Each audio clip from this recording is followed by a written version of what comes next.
Hello students, today we are studying engineering mathematics. Now I am taking further problems of this chapter. So the first problem, as you can see on whiteboard, the probability that a student knows the correct answer to MCQ is 2/3. If the student does not know the answer, the probability of guessed answer being correct is 1/4. अब ये समझने वाली बात है कि अगर student answer नहीं जानता तो अगर वो तुक्का मार के गैस कर लेता है और वो करेक्ट निकल आता है तो उसकी प्रोबेबिलिटी क्या है 1/4 स्टूडेंट्स. ठीक है. Given that the student has answer the question correctly. हमें क्या गिवन है कि स्टूडेंट ने जो आंसर है क्वेश्चन का करेक्टली आंसर कर दिया. The conditional probability that the student knows the correct answer is. हमने कंडीशनल प्रोबेबिलिटी निकालनी है किस चीज की कि स्टूडेंट ने जो आंसर है वो करेक्ट आंसर किया. ठीक है. तो हमें जो गिवन है हम वो लिख लेते हैं.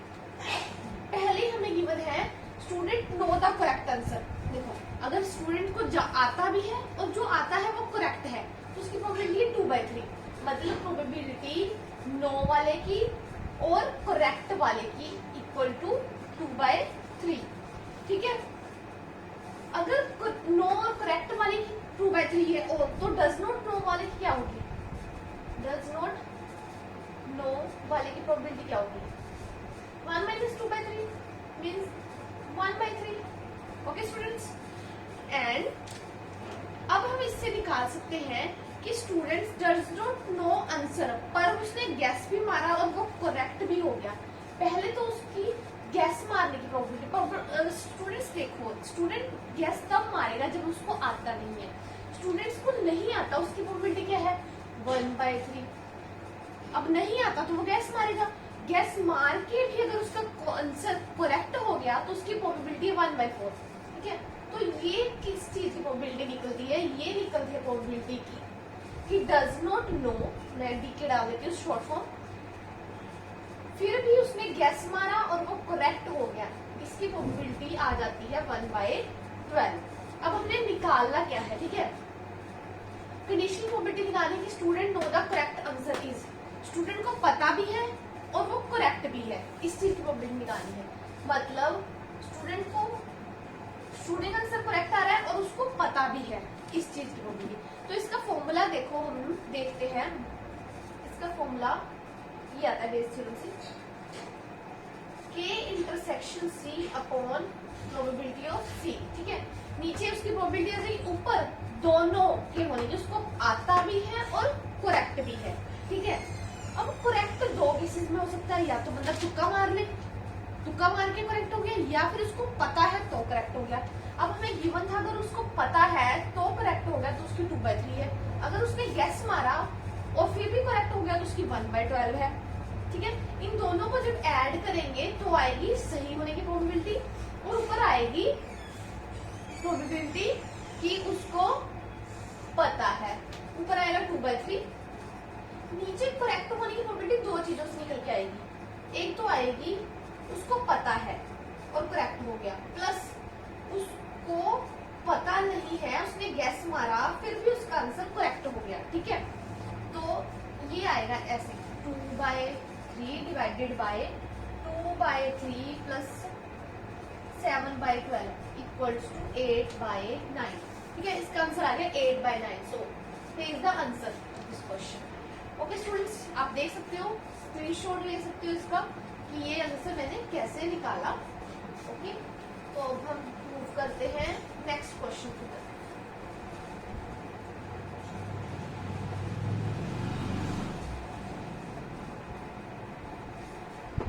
मैं नेक्स्ट क्वेश्चन लिखने जा रही हूँ.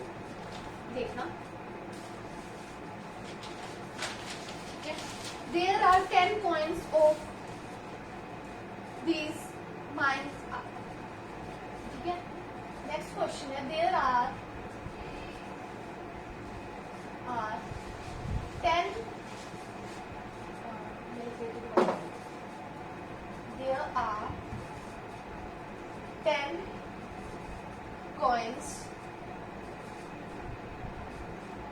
of these 9 are unbiased and 1 is biased coin with 2 heads. A coin is drawn at random and tossed 2 times. If appears head on both the times,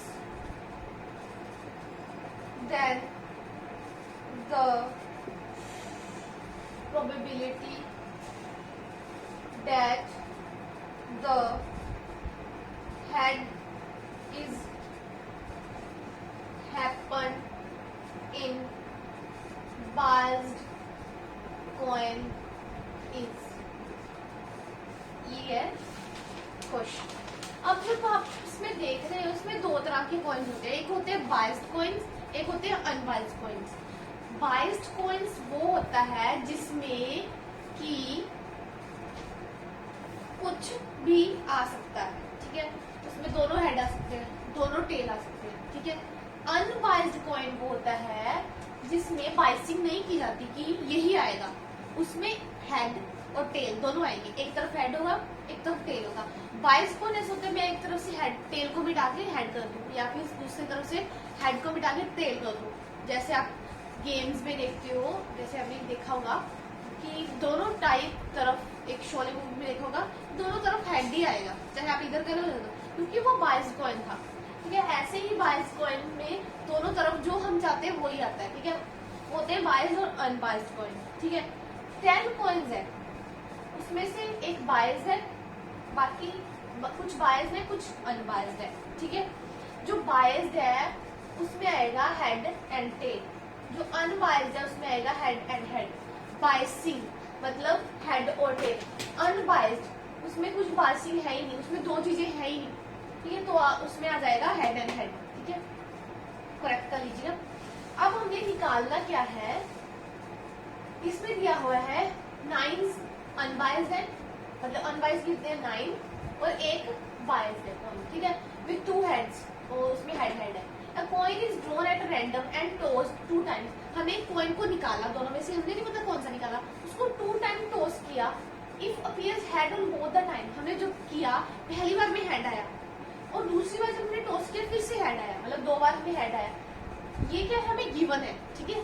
Then the probability that the head is happened in biased coin. अब हमने दोनों को toss किया, या फिर biased coin में दोनों बार head आ सकता है, या फिर अनबायस्ड कॉइन में दोनों टाइप हेड आ सकता है. हेड तो किसी में भी आ सकता है, बट हमें निकालना क्या है प्रोबेबिलिटी कि जो हमने कॉइन निकाला था, टॉस किया था, टॉस करने के बाद जो दोनों पे हेड आया था वो आया था बायस्ड कॉइन पे, मतलब कि जिसमें हेड एंड टेल होता है. मतलब फर्स्ट टाइम उस पे हेड आया, जब हमने दूसरी बार किया उसमें फिर भी हेड आया, ठीक है. तो हमने बायस्ड के केस में निकालना है.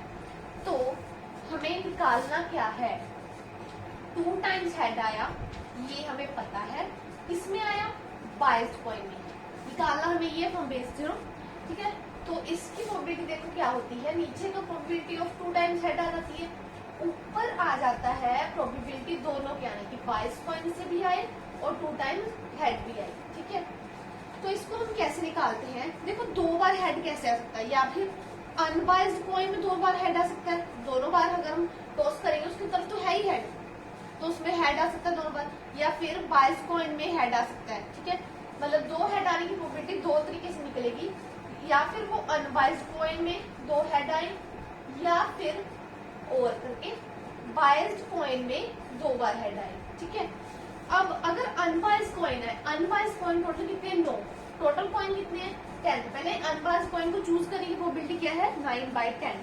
अब अगर फर्स्ट टाइम उस पे हेड आया, तो जब कॉइन अनबायस्ड होता है तो उसमें हेड आने की प्रोबेबिलिटी 1/2 होती है, क्योंकि एक हेड होता है एक टेल होता है, टोटल 1/2. एंड सेकंड टाइम भी अगर हेड आ रहा है तो उसकी प्रोबेबिलिटी भी क्या होती है 1/2। अब नेक्स्ट और मतलब कि प्लस लगेगा। अब प्रोबेबिलिटी निकालनी है 22 कॉइन में 2 टाइम्स हेड आने की। पहले हमने 22 कॉइन को चूज किया, 22 कॉइन कितने 1 एंड टोटल कॉइन्स कितने 10, तो उसको चूज करने की प्रोबेबिलिटी है 1/10। अब जब 22 कॉइन में हेड आएगा तो जिसके दोनों तरफ हेड प्रेजेंट है तो उसमें हेड आने की प्रोबेबिलिटी क्या होगी 1। जब है ही हेड तो हेड आने की प्रोबेबिलिटी भी क्या होगी 1। तो इसकी ये आ गया, तो इसका सोल्व करके आएगा एलसीएम हो जाएगा 40, 13/40। ठीक है, और हमने निकालना क्या है ये प्रोबेबिलिटी 22 और हेड आने की। 22 में हेड आने की 2 टाइम्स हेड आने की प्रोबेबिलिटी क्या है 1/10। 22 में 2 टाइम्स हेड आने की ये वाली, और टोटल ये पूरा मतलब हमें निकालना है 1/10 डिवाइडेड बाय 13/40। तो इसका आंसर आ गया 4/30। तो ये था कॉइन पर। मैं एज्यूम करती हूँ कि इससे आपको बायस्ड और अनबायस्ड कॉइन का कॉन्सेप्ट क्लियर हो गया होगा। ठीक है, तो अब हम देखते हैं नेक्स्ट।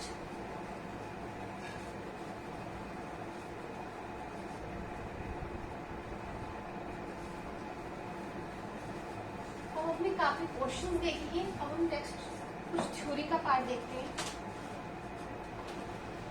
अब आपको बेसिक्स तो क्लियर हो गया।